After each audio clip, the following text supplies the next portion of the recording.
নমস্কার, গল্প সমগ্র চ্যানেলে আজকে আপনাদের কাছে নিবেদন শান্তিপ্রিয় চট্টোপাধ্যায়ের সদ্যভূতের আদ্য নিশি। শুরু হচ্ছে আজকের গল্প সদ্যভূতের আদ্য নিশি।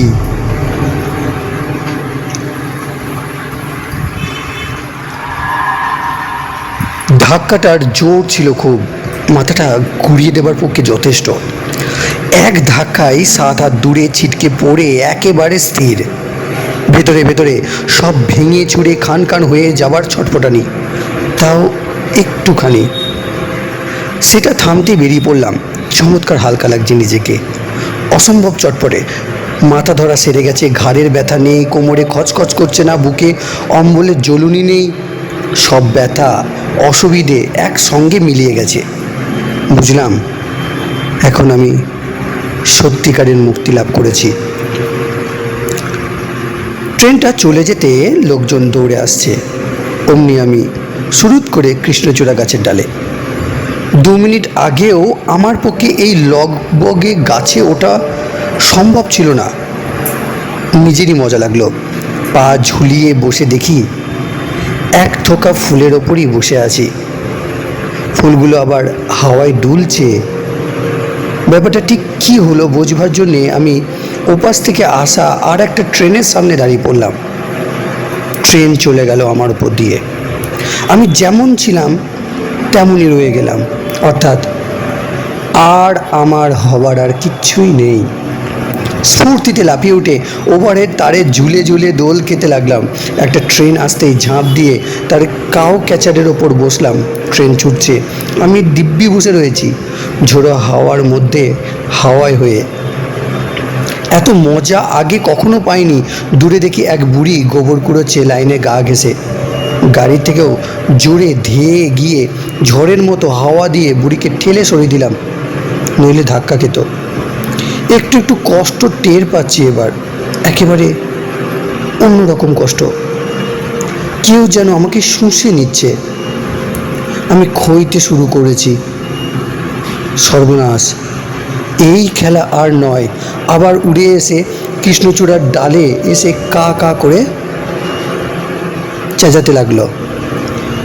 ভারী বিদঘুটে ব্যবহার তো। আমি জায়গা বদল করে ঝাঁকড়া একটা পাকুড় গাছে চলে এলাম। ঘন ছায়ার মধ্যে বসে বেশ আরাম লাগলো। অনেকক্ষণ চুপ করে বসে থাকার পর বুঝে নিলাম যে দিনের আলো আর তাপ আমার সহ্য হবে না। অন্ধকার না হওয়া পর্যন্ত আমাকে মুখ লুকিয়ে বসে থাকতে হবে। আমি কি নিশাচর হয়ে গেলাম? তা কেন, আমি এখন ভূত। ভূত হওয়ার সুবিধেগুলো কিংবা মজাগুলো আমাকে শিখে নিতে হবে। কিন্তু কে শেখাবে? নিজে নিজে শিখতে গিয়ে কোথায় কি বিপদে পড়ি তার ঠিক আছে? বিশাল গাছটার ফাঁকে ফাঁকে ঘুরে দেখে নিচ্ছি কত রকম জীবজন্তু থাকতে পারে, কীটপতঙ্গ। একবার আম পাড়তে উঠে ডালে চড়ানো সাপ দেখেছিলাম। নারকেল গাছে কাঁদির খোলের মধ্যে তেঁতুলে বীচের সংসার। কি সাংঘাতিক! ভাবতে ভাবতে নিজেরই মনে হেসে ফেললাম। ভূতের আবার কাকে ভয়? তাকে কামড় দেবে কোথায়? ঠান্ডায় আরামে ঘুম এসে যাচ্ছিল।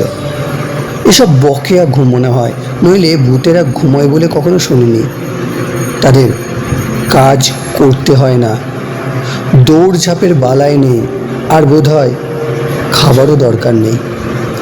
সে কখন দুপুরে টিফিন খেয়েছি, সন্ধে পেরিয়ে রাত হয়ে গেল, এখনও খিদে পেল না।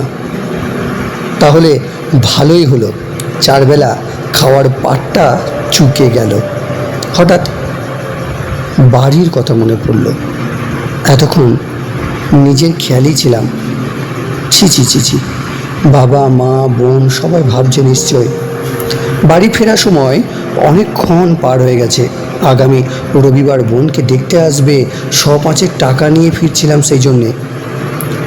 সেটা তো মাকে দেওয়া হলো না। তড়ি ঘড়ি করে নেমে এলাম। লাইন থেকে বডি সরিয়ে ফেলেছে, আশেপাশে কোথাও কিচ্ছু নেই। পাথরে ফাঁকে ফাঁকে 2-4টে খুচরো চোখে পড়ল। টাকা, মান্থলি টিকিট, আই কার্ড সমেত আমার দেহটা চালান হয়ে গেছে। অসহায় হয়ে ভাবছিলাম কি করি। পাশেই যেন কেউ ফিস ফিস করে কিছু বলল। প্রথমে খেয়াল করিনি, খুবই দুর্ভাবনায় রয়েছি। আরেকবার ফিসফিসানি শুনে পাশে তাকালাম, কেউ নেই। অন্ধকার রেল লাইনের ধারে আমি একলা। একটু দূরে প্ল্যাটফর্মে আলো দেখা যাচ্ছে। পুরনো অভ্যাস মতো আমার ভয় ভয় করতে লাগলো। গেঞ্জির তলায় পইতে ছুটে গিয়ে হাতে কিছুই ঠেকলো না, এমনকি নিজের হাত পা শরীর কিছুই দেখতে পেলাম না। আর তখনই শুনতে পেলাম, তুমি অশরীরী, আমিও। তুমি আমাকে দেখতে পাবে না এখন। এই অবস্থায় 6 মাস কাটালে তবেই পারবে। তুমি আমার কথা শুনতে পাচ্ছ তো? বললাম, পাচ্ছি। তুমি আমায় দেখছো কি করে? আমার তো দেহই নেই। তুমি এখনো তোমার নিজের রূপেই আছো, আমি সেটাই দেখছি। আর শোনো, তোমায় কিচ্ছু বলতে হবে না। আমি তোমার ভাবনাও শুনতে পাচ্ছি। আমি ঘাবড়ে গিয়ে বললাম, তাহলে তো তুমি সবই জানো, আমি কি করব বুঝতে পারছি না। তোমার দেহ এখন স্টেশনের শেষে জিআরপি থানায় নিয়ে রেখেছে। ওখান থেকে মর্গে নিয়ে যাবে কাটা ছেঁড়া করতে, যাকে বলে পোস্টমর্টেম। ইতিমধ্যে তোমার ঠিকানায় খবর চলে গেছে। মুদ্রা পরাশগুলো ভালো হলে বডি ফেরত দেবার সময় তোমার জিনিসপত্র, টাকা পয়সা, বাড়ি লক পেয়ে যাবে। নইলে শুধুই উদুম দেহ। একটু চমকে উঠলাম। পুরনো সংস্কার বাড়ির জন্যে আবার ভাবনা হচ্ছে। তোমাকে ভালো বলে মনে হচ্ছে। বলো তো, আমি এখন কি করি, কোথায় যাই? যদি খুব ইচ্ছে করে একবার বাড়ি যেতে পারো, যাবার পথে থানা ঘুরে যেও। বাড়িতে খবরটা পৌঁছেছে কিনা জানবার চেষ্টা করো। তুমি আমার সঙ্গে চলো না। তার উপায় নেই, তুমি নিজেই সে কথা বুঝতে পারবে। রাত থাকতে থাকতে ফিরে এসো। কেন ফিরে আসবো? কেন? সহ্য করতে পারবে না? তাছাড়া রাতই হলো আমাদের ঘোরাফেরার সময়। আমাদের সময়? আমরা কারা? কায়াহীন ভূতেরা? তাহলে আমার বাবা মা বোন সব কেমন গুলিয়ে যাচ্ছে। তোমার অত ভাবার দরকার নেই। থানা হয়ে চট করে বাড়ি ঘুরে এসো। ফিরে এলে আবার কথা হবে, আবার কথা হবে। তোমাকে দেখতে পাবো কোথায়? আমি তোমায় ঠিক খুঁজে নেব। তুমি কিন্তু বাড়িতে আটকে থেকো না।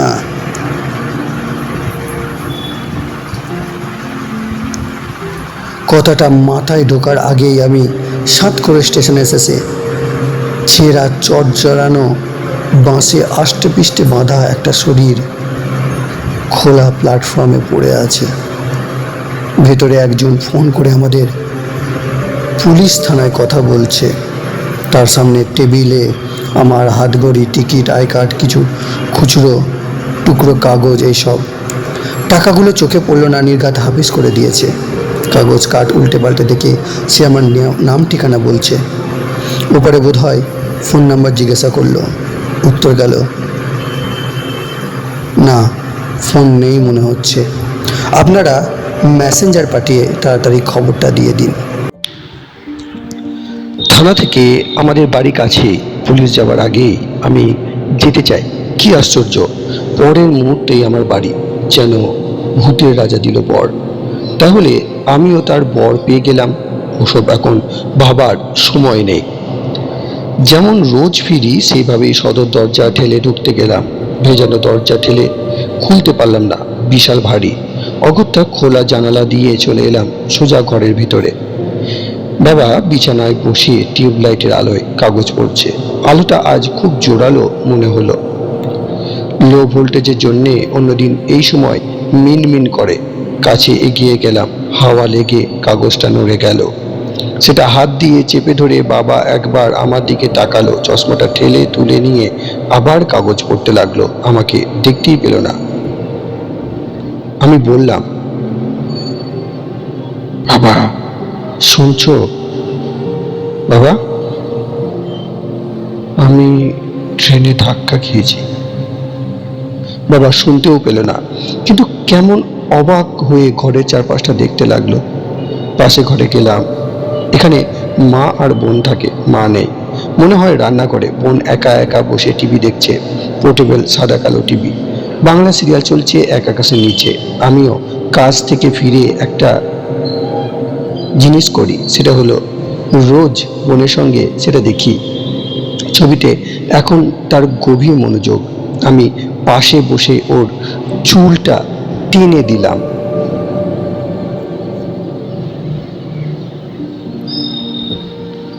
ঘুরে তাকালেও না। রোজ যেমন বাড়ি ফিরে গল্প করি তেমন বলতে চাইলাম। মনে হলো আমার সবকিছু মনে পড়ে গেল যে আমি তো এখন বিদেহী। আমার গলাতেও কোনো আওয়াজও নেই। খুব চিন্তিত মনে রান্নাঘরে গেলাম। মা রুটি সেকছিল।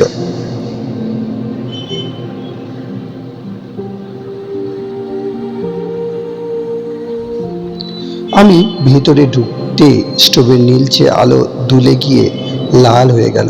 মা জাল নামিয়ে নিয়ে দরজার দিকে তাকালো। আমি মায়ের গা ঘেঁষে বসে পড়লাম। আলোর শিখা আবার একবার নেচে উঠে স্থির হয়ে গেল। মা রুটিটা উল্টে নিয়ে ফোলাতে লাগলো। মা নিশ্চয়ই আমার জন্য রুটি বানাচ্ছে। মা তো আর জানে না। খুব ইচ্ছে হলো মাকে জড়িয়ে ধরি। এক ঝলক বাতাসের মতো মাকে ঘিরে বসে রইলাম। আমার অস্তিত্ব মা টের পাচ্ছে না। একবার শিউরে উঠলো যেন। আমার স্পর্শের বাতাস কি মা বোঝেনি? কেবল উদ্বিগ্ন চোখে থেকে থেকে দরজার দিকে তাকাচ্ছে। আমি বুঝতে পারছি না আমার বাড়ি ফেরার শব্দ শুনবার জন্য উৎকণ্ঠ কিনা। সেই আমি, এই আমি নই। মায়ের কানের কাছে ফিস ফিস করে বললাম, মা, মা, আমি তোমার পাশে গায়ে গা দিয়ে বসে আছি। তুমি আমায় দেখতে পাচ্ছ না, আর কোনোদিন দেখতেও পাবে না। রবিবার বোনকে দেখতে আসছে ভাবতে ভাবতে আসছিলাম। লাইন পেরোতে গিয়ে থ্রু ট্রেনের সঙ্গে ধাক্কা লেগে গেল। বোনের বিয়ের জন্যে আমি আর কিছু করে দিতে পারবো না। এই অপদার্থ ছেলেকে তুমি ক্ষমা করে দিও মা। মায়ের দুপাশে প্রণামের পরশ বুলিয়ে খুব ধীরে ধীরে বেরিয়ে বাবার কাছে এলাম। অশক্ত রোগ জীর্ণ বাবাকেও প্রণাম করলাম।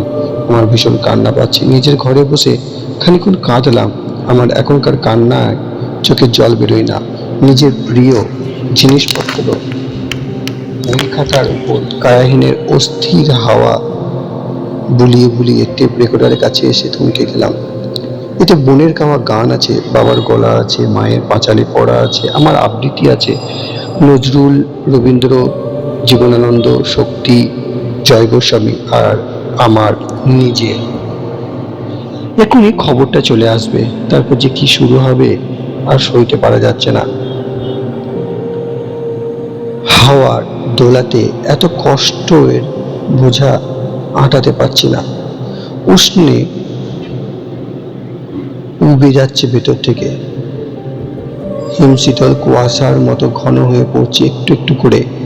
বোনের মাথায় আশীর্বাদের ছোঁয়া বুলিয়ে তাড়াতাড়ি বেরিয়ে পড়লাম। বোন জানালাটা বন্ধ করে দিল। আমার ছোঁয়াতে তার শীত ধরে গেছে হয়তো। ঠিক তখনই দরজায় পুলিশ। আমি আর অপেক্ষা করতে পারলাম না। পথের দূরত্ব বলে এখন কিছু নেই আমার। এই এখানে, ওই ওখানে, আবার সঙ্গে সঙ্গে সেই সেখানে। অকুল স্থলে পৌঁছতেই পণ্ডিতের গলা,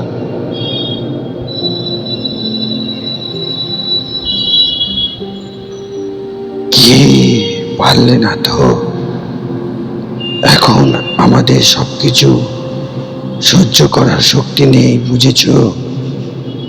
আমি কথা বলতে পারছি না। আগের আমি আর এই আমি কত তফাৎ। আগের প্রতিটি সেকেন্ডের ঘটনা এখনো আমি মধ্যে ভরপুর, অথচ এই আমি এখন কাদের? আমার কাজ কি? এই আমার মধ্যে কি ক্ষমতা আছে? প্রথম প্রথম এমন হবে। শুনতে পাচ্ছ তো? চলো ওই গাছটায় গিয়ে বসি। আমার মন খারাপ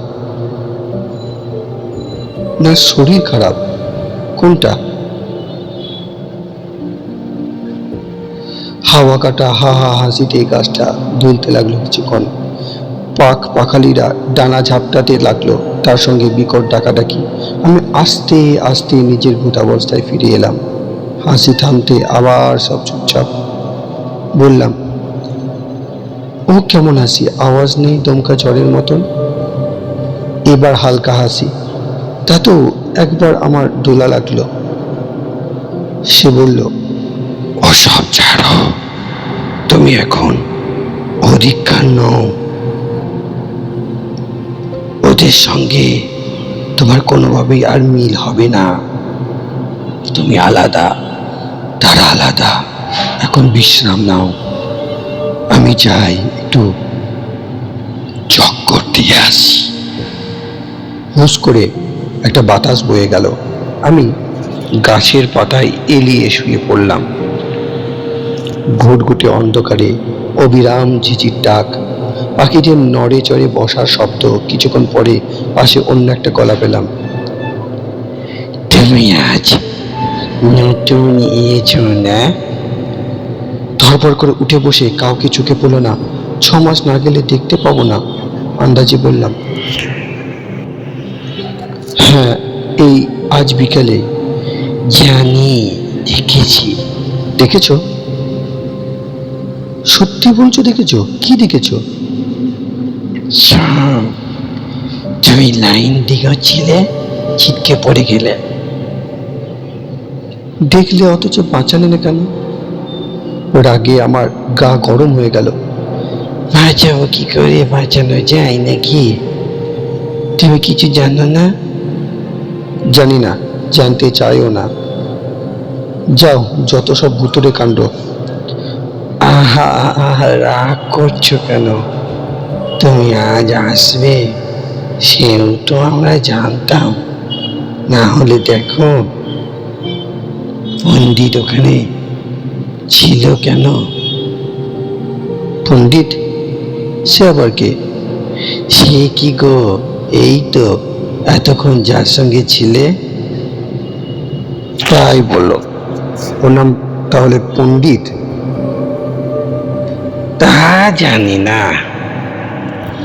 সবাই ওকে পণ্ডিত বলে আমাদের এই এলাকায়।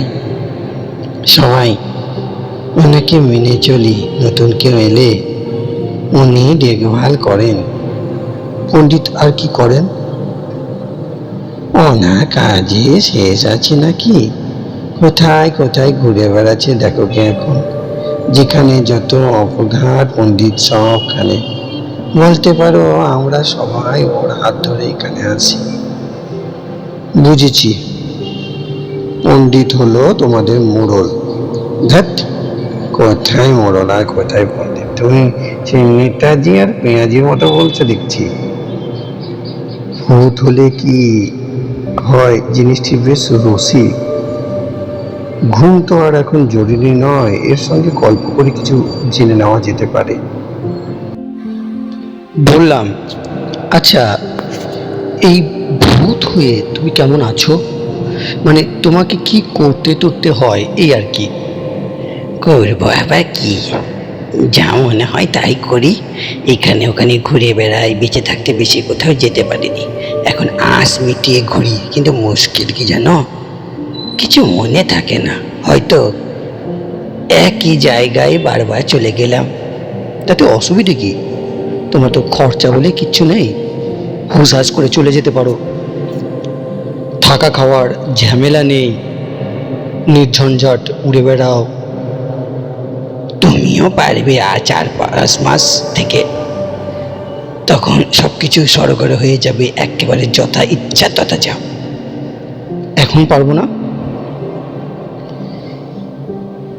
এই রে, পণ্ডিতকে জিজ্ঞেস করে নিও। আমি যতদূর জানি 6 মাস পর্যন্ত তোমার আগের কথা সব মনে থাকবে। ততদিন তুমি বেশি দূরে যেতেই পারবে না। আর 6 মাস হয়ে গেলে? তখন আস্তে আস্তে ভুলতে শুরু করে দেবে।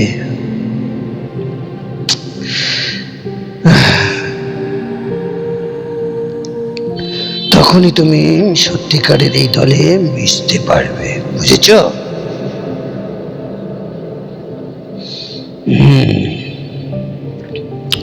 আমার অসুবিধা নেই, আমি এখনই সবার সঙ্গে মিশতে পারি। অসুবিধে আছি, তুমি আমাদের কাউকে দেখতে পাবে না এখন, তার মানে কাউকে চিনবেও না। না চিনলে মিশবে কি করে? ঠিক বলেছ। এখানে তোমার মতো আরো কেউ আছে? অনেক আছে, ডাকবো নাকি? ডাকতে পারো।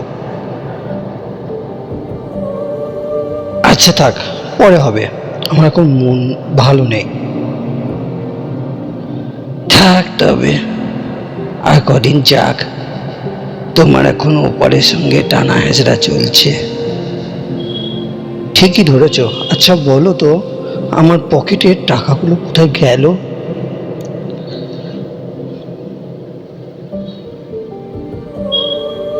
নিঘাস ওদের ভোগে গো। ইয়ার কি, কত খাটুনি রোজগার নিয়ে নিলেই হলো? প্রমাণ তো কিছু নেই, ফাঁকা বলে সবাই নিজের করে নেয়। আমারও যেত নেহাত খানিক জ্ঞান ছিল, তাতে চেনা একজনকে বলতে পেরেছিলাম, সে বের করে নিয়ে বাড়িতে পৌঁছে দিয়েছিল। এই যে বললে কিছু মনে থাকে না, এটা কি করে বলতে পারলে? মাঝে মাঝে দু এক কথা মনে পড়ে যায়। তা তুমি এক কাজ করো, রাতটা থানার কাছাকাছি থাকো, যদি উদ্ধার করতে পারো। কি করে উদ্ধার করব? আমার তো হাতই নেই, কোনো জিনিসটাই ধরতে পারবো না। আহা, তার জন্য আর ভাবনা কি, বরঞ্চ সুবিধা, ভাগ বাড়াটোয়ারা তো এই বার হবে, সারাদিনের জমা, সে সময় ঝড় তুলে উড়িয়ে নিয়ে এসো, এনে কোনো গান্ডায় ফেলো, তারপর একটা উপায় করা যাবে। ঝামেলা তো রয়েই গেল, কান্ডাতেই পড়ে পড়ে পচবে নোটগুলো। তা কেন, পণ্ডিত পারে। সে মাঝে মধ্যে মানুষের বেশ নিয়ে লোক সমাজে ঘোরাঘুরি করে। তুমি বললে ও তোমার বাড়ি দিয়ে আসতে পারে। অবশ্যই পণ্ডিত কি করবে সেটা পণ্ডিতই জানে।